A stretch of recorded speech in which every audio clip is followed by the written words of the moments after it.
Donc, on est toujours dans le chapitre 6 de Romains. Et puis, c'est un chapitre qui parle de qui on est en Jésus-Christ versus la présence du péché dans nos vies. Puis, je vous avouerai que c'est un sujet que je ne trouve pas facile à bien saisir. Est-ce qu'on est pécheur? Oui, mais en même temps, on est saint, puis comment ça se passe? Puis, je ne trouve pas ça si évident. Alors, on va essayer de regarder ça de plus près.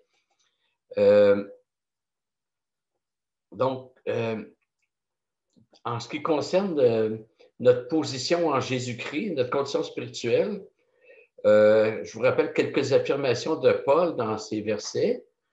Il dit qu'on a été baptisé en Jésus-Christ dans sa mort. Et baptisé, il faut vraiment, c'est comme si on était plongé dans sa mort. Ensuite, il dit on est devenu une même plante avec Jésus-Christ dans sa mort et par conséquent, nous serons aussi conformes à Jésus-Christ dans sa résurrection. Et on avait vu que si la première réalité est là, la deuxième réalité va être là assurément. C'est-à-dire que si on est devenu une même plante avec Jésus-Christ dans sa mort, assurément, on va être une même plante avec lui dans sa résurrection. C'est impossible que quelqu'un soit devenu une même plante avec Jésus-Christ dans sa mort sans qu'il ressuscite avec Jésus-Christ au dernier jour. Paul dit aussi que notre vieille nature a été crucifiée et il termine cette section en disant au verset 11, « Ainsi », le « ainsi », c'est un petit mot qui est important. Ça crée un lien avec ce qui précède. Ainsi, vous-même, considérez-vous comme mort au péché et comme vivant pour Dieu en Christ Jésus. Et Paul nous demande de nous considérer en fonction de notre statut. C'est notre statut qui détermine qui on est. Notre statut va se voir par notre mode de vie. Et j'ai souvent fait la comparaison avec un enfant chinois qui serait adopté par des parents canadiens. Alors, les papiers d'adoption sont remplis, l'enfant est dans sa nouvelle famille, sa nouvelle maison. On aura beau mettre tous les papiers de l'enfant devant ses yeux, il va se sentir encore chinois. S'il parle, sa culture va être chinoise, ses goûts vont être chinois. Mais les parents lui disent de se considérer comme un enfant de la famille, d'une famille canadienne, au même titre que les autres enfants de la maison. Il ne doit pas se considérer comme dans un pays étranger. Et Paul arrive après ça à une conclusion éthique au verset 12. Il dit que le péché ne règne donc pas dans votre corps mortel et n'obéissez pas à ses convoitises. Autrement dit, on est appelé à vivre ce qu'on est déjà en position, en statut. On avait vu au chapitre 5, verset 21, que comme le péché a régné avec la mort, ainsi la grâce règne par la justice pour la vie éternelle par Jésus-Christ, notre Seigneur. Et ici, Paul revient avec l'idée que le péché a régné, mais que le péché ne règne donc pas dans votre corps mortel et n'obéissez pas à ses convoitises. Autrement dit, vivons ce que nous avons déjà reçu en Jésus-Christ, c'est-à-dire la vie nouvelle. C'est rien de moins que la vie du ressuscité. Ça nous montre que l'homme ne peut pas vivre les vertus chrétiennes avant d'avoir reçu cette nouvelle identité d'être en Jésus-Christ. Il y a des gens qui peuvent imiter. Rappelez-vous que le blé et l'ivraie, c'est deux plantes qui sont tellement semblables qu'on n'est pas capable de les différencier. Il y a des gens qui vont imiter, mais ultimement, ils vont décrocher. Alors, il y a un des fruits qu'il ne porte pas, puis il est majeur, il est déterminant, c'est la persévérance. Alors, le chrétien doit rompre avec le passé duquel il a été délivré par Jésus-Christ pour marcher, verset 4, en nouveauté de vie.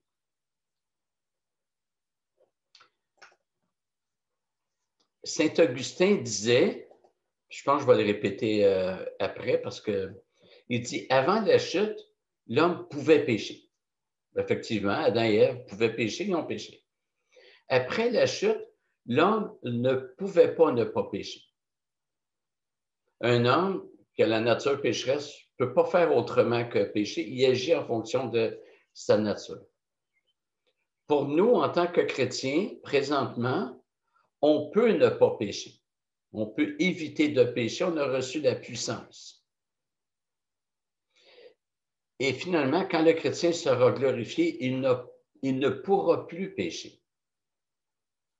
Parce que sa nouvelle nature va être complète, et la vieille nature aura disparu complètement.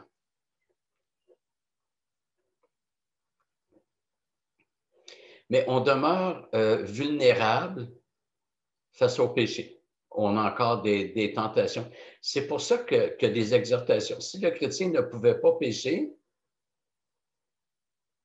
les exhortations qui lui sont adressées seraient complètement inutiles.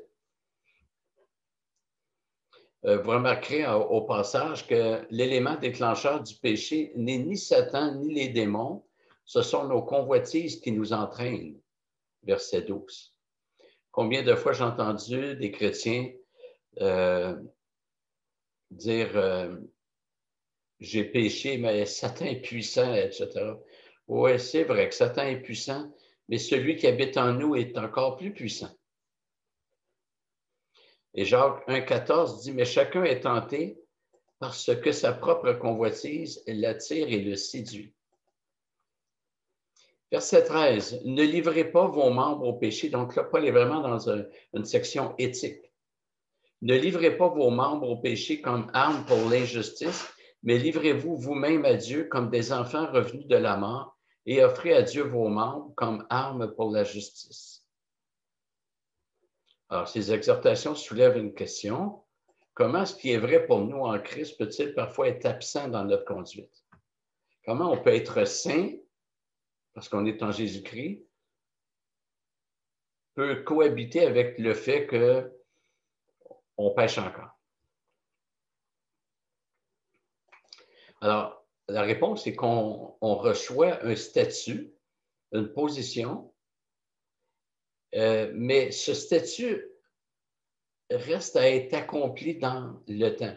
Comme l'enfant chinois qui est dans la famille canadienne, ben, il faut qu'il apprenne à parler puis prendre les habitudes canadiennes.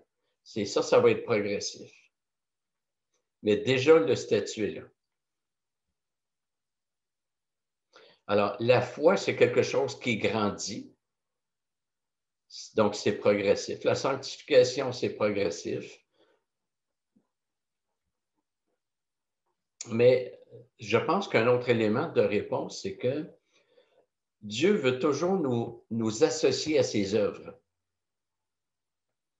Et j'ai l'impression qu'il veut nous associer à notre propre sanctification. Il veut qu'on joigne tous nos efforts pour participer à cette sanctification, à l'œuvre de Dieu en nous. Alors, on fait ça comment? Bien, d'abord par les moyens de grâce. La prière, la vie d'Église, la parole. Alors, il nous rend participants à ses œuvres, puis je pense qu'il nous rend participants aussi à notre propre sanctification. Puis tout ce qu'on va faire, on va le faire grâce à lui. Ce sera lui qui nous aura donné le vouloir et le faire. Donc, toute la gloire lui revient.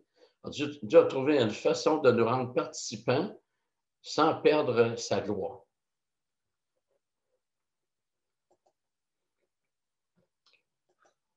Et Paul fait ressortir que c'est une monstruosité que de se livrer à l'injustice après avoir été justifié. La notion de justification, ben, ça rappelle quand un roi graciait un condamné à mort. Et ça arrive encore. Je sais que l'ancien président américain, Donald Trump, a gracié certaines personnes qui étaient accusées. Bon, c'était des personnes de son entourage de mémoire. C'est peut-être pas la meilleure idée, mais bon, c'est pour montrer que le président a ce pouvoir-là, le président américain. Dans plusieurs pays, c'est comme ça. Alors, imaginez qu'un condamné à mort se voit gracié par le roi, puis aussitôt libéré, il recommence ses crimes. Ça serait une honte. Et c'est ce que Paul fait ressortir. Au lieu de s'adonner au mal, Paul nous exhorte à se livrer à Dieu. Et son exhortation repose sur une réalité qui nous définit. Nous sommes des vivants, nous sommes revenus de la mort pour vivre pour Dieu. On a été rachetés de cette vaine manière de vivre héritée de nos parents. Et deuxièmement, les versets 10 et 11 nous montrent que Paul fait reposer ça sur ce que Jésus lui-même est et ce qu'il nous impute. Alors, qui est Jésus? Alors, nous sommes une main plante avec lui. Donc, on suit son parcours, on va ressusciter avec lui. Ensuite, ce que nous sommes en lui, on était unis à lui, on était baptisés. Et ensuite, la conduite appropriée.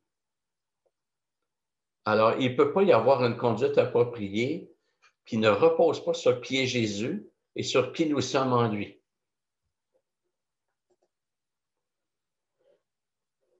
L'idée de s'offrir à Dieu comme des êtres vivants va revenir au chapitre 12, verset 1, où Paul dit « Je vous exhorte donc, frères, par les compassions de Dieu, à offrir vos corps comme un sacrifice vivant, saint, agréable à Dieu, ce qui sera de votre part un culte raisonnable. »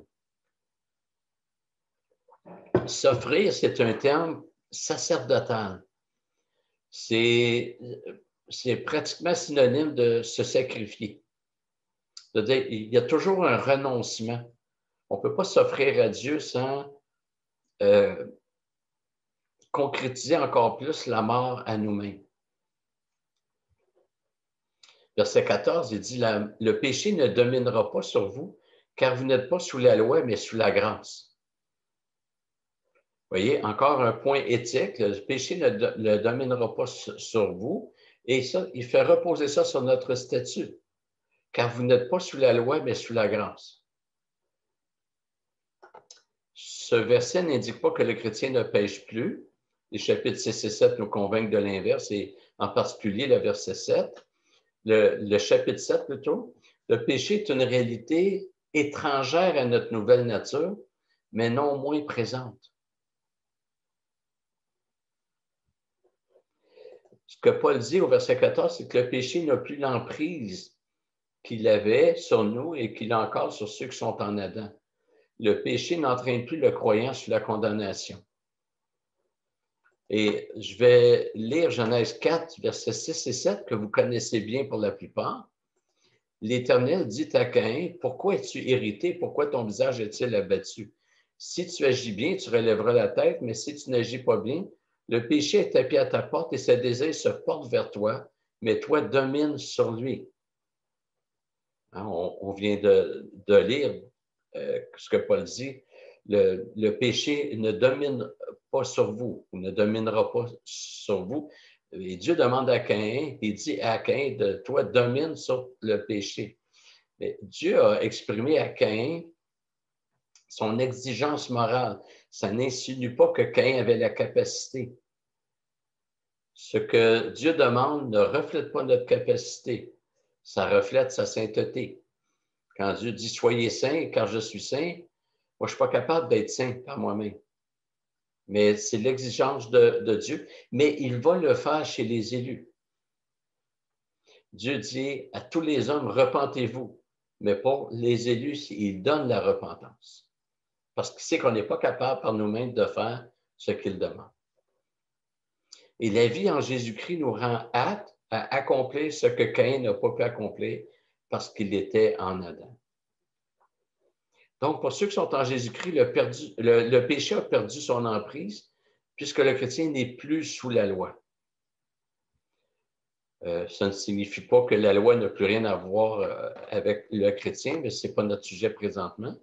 Mais le péché a perdu son emprise. Le chrétien n'est plus sous le régime de la loi.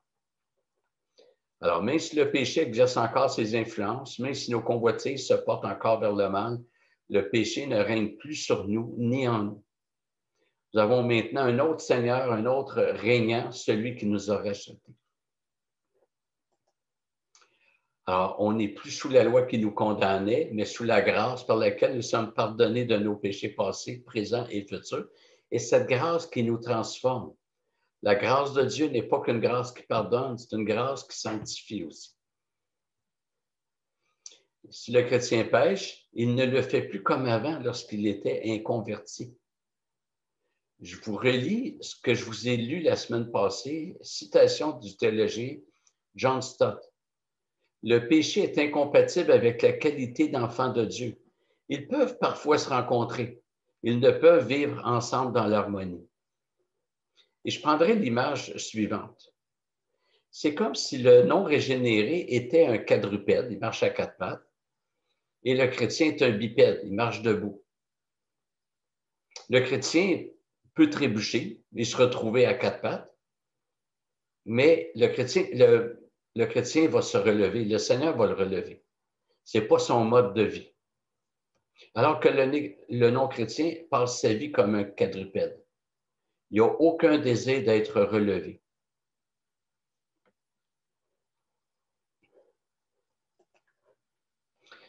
Et toutes les exhortations des Écritures à ne pas pécher et à faire attention, et tous les avertissements n'insinuent pas que le chrétien pourrait se perdre.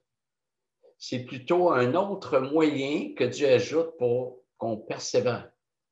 Les exhortations vont porter leurs fruits chez les chrétiens.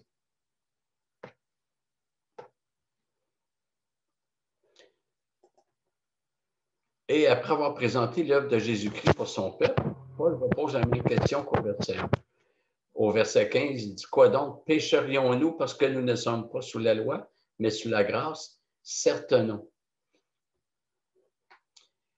Le danger émis vient de la pensée de certains Juifs convertis qui pensaient qu'enseigner que nous ne sommes plus sous la loi, mais sous la grâce, risquait de pousser les croyants vers le péché, ce qu'on appelle l'antinomisme.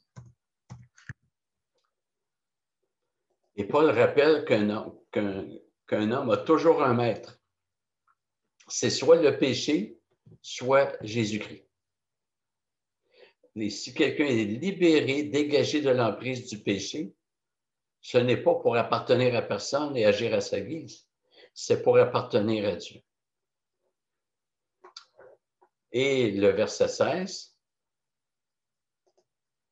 ne savez-vous pas que si vous vous livrez à quelqu'un comme esclave pour lui obéir, vous êtes esclave de celui à qui vous obéissez, soit du péché qui conduit à la mort, soit de l'obéissance qui conduit à la justice. Alors, Paul expose un principe. C'est quand quelqu'un se livre à un autre comme esclave, il lui donne des droits sur lui-même et il lui porte allégeance.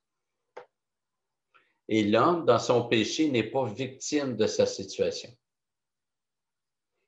Il désire sa situation, il aime sa situation. Même s'il ne l'a pas choisi à l'origine. Moi, je suis né dans le péché, je n'ai pas choisi ça. Mais je ne peux pas dire que je suis victime. Imaginez une personne qui serait née dans une secte où tous les membres vivent dans une commune. La personne est née là, n'a jamais rien connu d'autre, est rendue adulte, elle ne veut pas quitter le groupe. Elle désire rester là. Elle n'est pas victime. Elle désire rester là. Et cette personne est à la fois esclave et à la fois membre volontaire. Elle se livre corps et âme à ce gourou. Et le chrétien est libéré, mais pas pour s'appartenir en propre. Il est libéré pour appartenir à Jésus-Christ. Si le chrétien était libéré pour s'appartenir à lui-même, il n'y aurait rien de réglé parce qu'il serait encore pécheur. Donc, si ça serait encore le péché qui régnerait sur lui. Donc, c'est une bonne chose que Dieu ait fait de nous des esclaves de la justice, des esclaves de Jésus-Christ. Et c'est ce qu'il dit au verset 17, « Mais grâce à Dieu, après avoir été esclave du péché, vous avez obéi de cœur à la règle de doctrine qui vous a été transmise. » Il y a encore un principe d'obéissance chez le chrétien. Il n'obéit plus au péché, mais il obéit à la règle de doctrine qui a été transmise. Et il obéit de cœur. Dieu donne un nouveau cœur de sorte qu'on a une affection pour la loi de Dieu. On la voit comme bonne. On comprend, même si on lutte, on comprend que ce que Dieu demande, c'est bon pour nous.